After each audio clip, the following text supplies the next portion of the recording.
పుట్టిన ఆదివారం చక్కగా బియ్యం కడిగించాలంటే అన్నం ఉన్న కూరలన్నా పక్కన తిరగనప్పుడల్లా రోజుకు కానీ కూర వస్తుంది.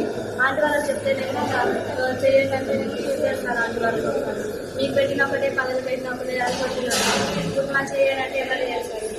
ఆంటీ వాళ్ళకి ఎంత చేసినా అట్లే చేస్తారు. కూరగాయలు మంచిగా కడిగేయరు.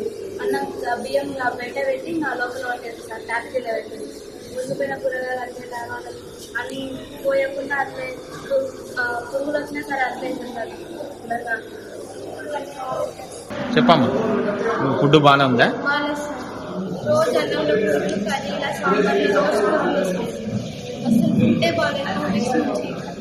మేడం అడిగితేనేమో గిన్నెలు తీసుకొని కొట్టించారు. ఇస్తాం మళ్ళీ ఫుడ్ బాగాలేదు మేడం అని అడిగితే గిన్నెలు తీసుకొని కొట్టించారు. యా madam? Yashwa madam, Swapna madam. Yashwa పుట్టిందా? ఏం ఫుడ్ అంటే కూడా ఫుడ్ బాగాలేదంటే గిన్నె తీసుకుని కొట్టిందా మేడం? మంచిగా అయిపోయింది మేడం అంటే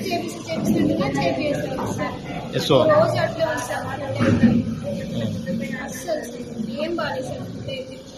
అన్నం కూడా ఏం బాగాలేదు. రోజు పురుగులు వస్తున్నాయి. డాక్టర్ కూడా కర్రీస్ బాగాలేదు, సాంబార్ బాగాలేదు, ఫుడ్ అసలు బాగాలేదు.